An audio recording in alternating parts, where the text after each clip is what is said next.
Perkenalkan, nama saya Indra Montela Raja Guguk dengan NIM 2022040002. Saya berasal dari Fakultas Ilmu Budaya, jurusan Ilmu Perjalanan Pariwisata.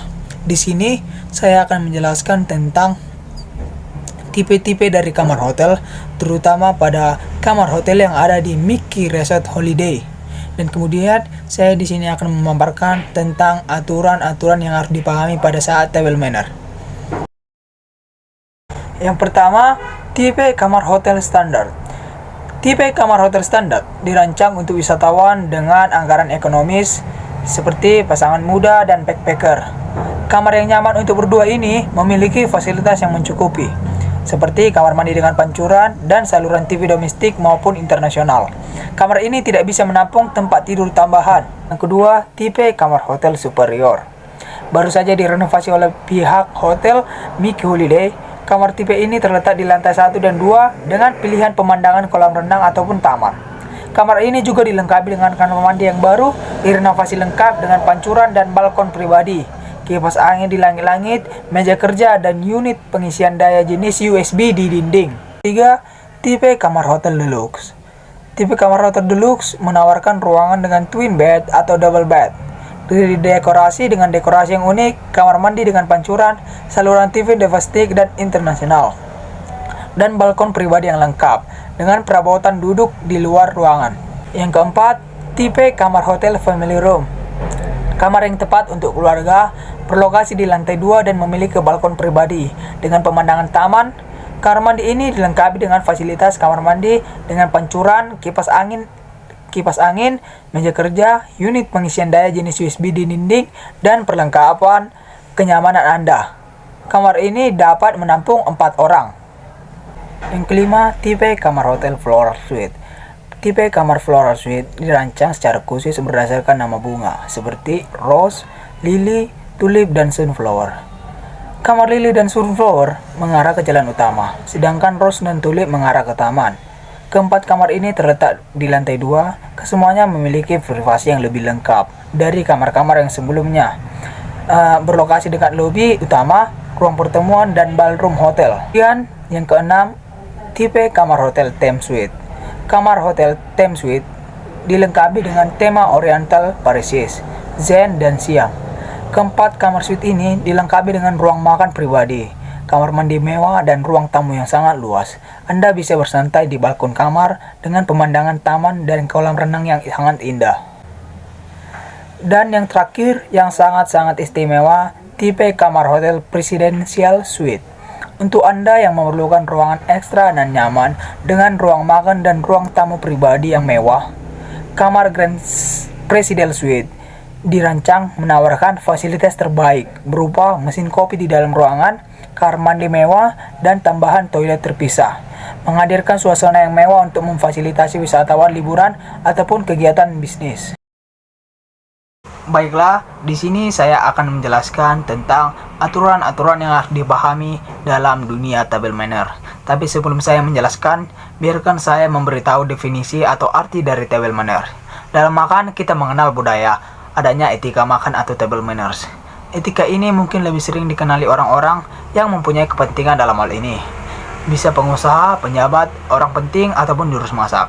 Table manners secara sederhana adalah aturan yang harus dilakukan saat bersantap bersama di meja makan. Etika makanan ini tidak ada salahnya jika kita mengetahuinya. Jika kita tidak ada bermanfaat bagi kita, tentu bisa dapat bermanfaat bagi orang lain. Baik, sekarang saya akan menjelaskan tentang hal-hal yang harus dipahami pada saat table manner. Yang pertama, pada saat pembukaan. Saat waktu dipersilakan masuk dari sebelah kanan kursi dan bergerak ke kiri sampai duduk di kursi yang disediakan, pelayan akan membantu kita sampai duduk dengan sempurna. 2. Duduklah dengan tegak, jangan duduk bersandar malas ataupun merosot di kursi. Jarak badan dan tepi meja kira-kira 5 jari. 3. Simpan tas dan dompet atau barang bawaan pribadi kita lainnya di belakang kursi. Yang keempat, ambil serbet yang sudah tersedia dan letakkan di pangkuan. Jikalau serbet berukuran besar, lipat 2 dengan bentuk persegi ataupun segitiga. Kelima, jangan menghadapi sederet peralatan makan. Biasanya, peralatan tersebut diatur berdasarkan urutan menu. Kuncinya, gunakan peralatan makan mulai dari urutan sebelah luar sampai ke dalam. Yang keenam, kalau makan di restoran, kita boleh langsung menyantap makanan yang tersedia. Tetapi, kalau jamuan diadakan di rumah makan seseorang, tunggu tuan rumah menyantap makanan pertama kali. Saat table manner, jamuan makan dibagi menjadi 3 bagian. Yang pertama, yaitu jamuan makan yang pertama, yaitu appetizer atau makanan pembuka. Kedua, main course atau bisa disebut makanan utama. Dan yang terakhir, dessert. Itu merupakan makanan penutup. Yang pertama, appetizer. Untuk appetizer biasanya dihidangkan berupa sup ataupun salad. Untuk salad digunakan garpu dan pisau. Sedangkan untuk sup digunakan sendok sup yang biasanya berujung bundar. Yang kedua, sendokkan sup dengan cara menciduknya dari sisi tubuh kita ke arah luar. Ini supaya tidak sampai ketumpahan dan menghindari percikan. Yang ketiga, untuk sup berbentuk krim ataupun cairan tanpa isi, seruput melalui sisi samping sendok. Tetapi, jika sup berisi sayuran ataupun daging, masukkan ke mulut melalui ujung depan sendok. Keempat, ada sedikit perbedaan untuk cangkir sup bertelinga 1 dengan yang bertelinga 2. Setelah menyendokkan beberapa kali, kita bisa langsung meminum sup tersebut. Untuk cangkir yang bertelinga 1, angkat cangkir dengan satu tangan, sementara cangkir bertelinga 2 diangkat dengan kedua tangan. 5. Jikalau sup disediakan bersama roti sebagai pelengkap, sobek roti dengan tangan sebelum memakannya. Jangan gunakan pisau atau memotongnya untuk memakannya utuh. 6. Jikalau pelayan berkeliling meja dan menaruhkan roti di keranjang, cukup tunjukkan saja roti yang kita mau. Tunggu sampai pelayan meletakkannya di piring kita. Dan yang terakhir, setelah selesai makan, letakkan sendok dalam posisi terlentang arah diagonal dari kanan bawah ke tengah piring. Tetapi untuk cangkir sup, letakkan sendok di atas tatakan sebelah kanan. Kedua, yaitu main course atau makanan utama. Yang pertama harus dipahami pada saat main course adalah pegang garpu dan pisau dengan tepat. Di tangan kiri, jepit garpu dengan jempol dan telunjuk. Lalu, 3 jari yang lain digunakan untuk menahan tangkai garpu bagian bawah. Gunakan cara yang sama untuk memegang pisau di tangan kanan. Kedua, untuk main course, menu yang disajikan biasanya daging ataupun ikan. Ada 2 gaya makan yang bisa dipilih. Pertama, gaya Amerika, makanan dipotong kecil-kecil terlebih dahulu dengan pisau dan garpu. Potonglah yang ada paling dekat kita, baru yang lebih jauh letaknya. Setelah selesai, bisa diletakkan di tepi piring dan garpu dipindahkan ke tangan kanan untuk menyuap makanan. Yang kedua adalah gaya Eropa.